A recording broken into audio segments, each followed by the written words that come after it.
Hello YouTube বন্ধুরা, তোমরা সবাই কেমন আছো? আর এই তো দেখো আমের গাছের গোড়া খুঁড়ে দেওয়া হচ্ছে। তো আমের গাছের গোড়া খুঁড়ে পানি ঢাললে দেখা যায় কি মুকুলগুলো আটকেবে আর কি, আমগুলো যেগুলো গুটি হয়েছে সেগুলো আটকেবে। তার জন্য এই যে তোমাদের ভাইয়া হচ্ছে আমের গাছের গোড়া খুঁড়ে দিচ্ছে। তো যে কয়েকটা ফলের গাছ আছে সবগুলোই কিন্তু এরকম গোড়া খুঁড়ে পানি ঢালতে হবে, যেহেতু হচ্ছে মানে খরার দিন আর কি, আমাদের গ্রামের ভাষায় খরা বলে। তো তার জন্যই তো এভাবে আম গাছ, নটকো গাছ, লিচু গাছ, কাঁঠাল গাছ যত্ন করলে কিন্তু ফলন ভালো হবে। এটাকে পুরাটাই খুঁড়বা? না পুরোটা খুলবো। এই এক কর্নারে। আর এই যে মেয়ে দেখেন কাজ করতেছে। ইস কি মেয়ে আমার, দেখছেন? মেয়ে থাকা যে কত ভাগ্যের ব্যাপার। বাবা কি করতেছো? কাজ করতেছো? যাই হোক, আমার আর কিন্তু এদিকে কাজ করার লাগবে না, বুঝছেন?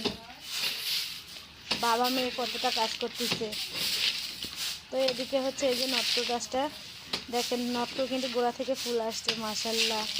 এটাও খুঁড়ে দেওয়া হবে। এবার কিন্তু প্রতিটা আমের গাছে প্রচুর প্রচুর মৌল হয়েছে মাশাআল্লাহ। এবার কিন্তু আমের ফলনও খুবই ভালো হবে।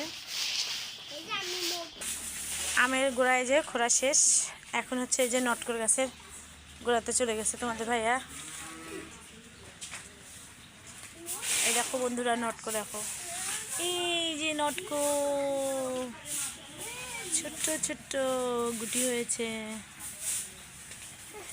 আচ্ছা পুরা গাছটাতে আসে নাই কে? না আসবে পানি ঢাললে? আসবে না, মানে যেটা আসে সেটা আসছে না।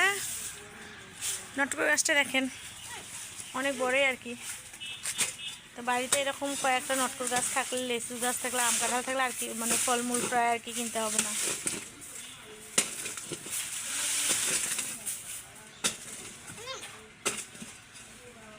আপনাদের ভাইয়া কিন্তু বসে থাকতে চায় না, সবসময় কি করবে এই যে এদিকে দেখেন তো আমার মেয়েটার কাণ্ড, ঝাড়ু দিচ্ছে।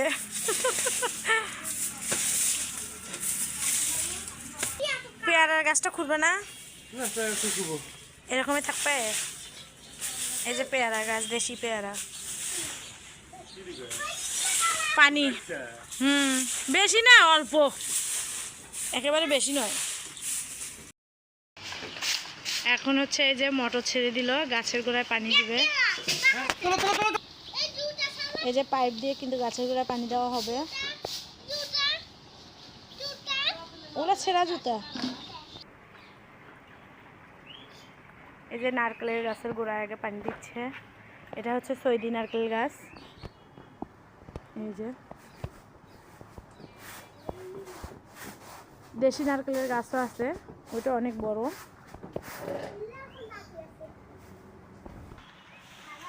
চতুর্পাশ দিয়ে কিন্তু এই যে পানি নামতেছে।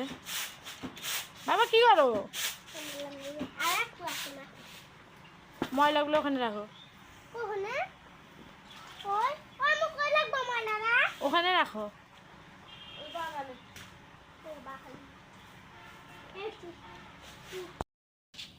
এই রমজান মাসে যে আমি চাল ঝাড়তেছি, চাল ঝাড়িয়ে চাল ড্রাম ভরাবো। ভরানোর পরে আস্তে আস্তে আস্তে আস্তে গোস্ত মাছ দিয়েছে, ভাত খাওয়া হবে, ইফতারি করা হবে। চাল শেষ হয়ে গেছে না? শেষ হয়ে গেছে, আবার ঝাড়া লাগতেছে, আবার ঝাড়া লাগবে। এই যে দাদি কিন্তু কি বললো শুনছেন কথাগুলো? চাল শেষ হয়ে গেছে, সুন্দরভাবে হলো ঝাড়তেছি। হয়ে গেছে। দাদি এই যে চালগুলো ঝেড়ে নিচ্ছে, চিকন চাল।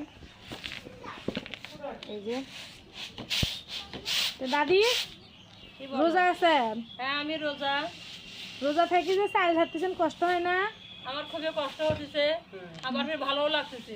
কষ্ট হলে আবার ভালো লাগে, সুন্দর সময় পার হতেছে। হ্যাঁ সময় পার হতেছে, সুন্দর লাগতেছে, ভালো। মাঝে মধ্যে কিন্তু আমার ভিডিওতে দাদিকে দেখেন, বুঝছেন?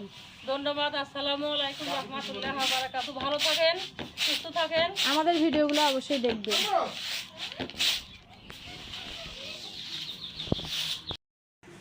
আর এই তো গাছের হচ্ছে পরিচর্যা করে এসে হচ্ছে যে এখন হচ্ছে বাজারগুলো খুলে নিচ্ছি। তো কিছু টুকিটাকি বাজার নিয়ে এসেছে। এখানে হচ্ছে যে ক্ষীরা, এখানে কয় কেজি ক্ষীরা? 2.5 কেজি। 2.5 কেজি, 2.5 কেজি ক্ষীরা নিয়ে আসছে। আমাদের বাড়িতে গরমের দিনে কিন্তু ক্ষীরাটা প্রচুর খায়। আর এখানে এই যে কাঁচামরিচ নিয়ে আসছে। কাঁচামরিচ 1 কেজি না? হ্যাঁ। আর এই তো হচ্ছে হাফ কেজি মাংস নিয়ে আসছে। ঠিক আছে, হাফ কেজি মাংস হলে কিন্তু আমাদের 6টা লোকের একেবারে পারফেক্ট খাওয়া হবে। তো যেহেতু হচ্ছে আয় বুঝে ব্যয় করতে হয়, তার জন্য হাফ কেজি মাংস নিয়ে আসছে।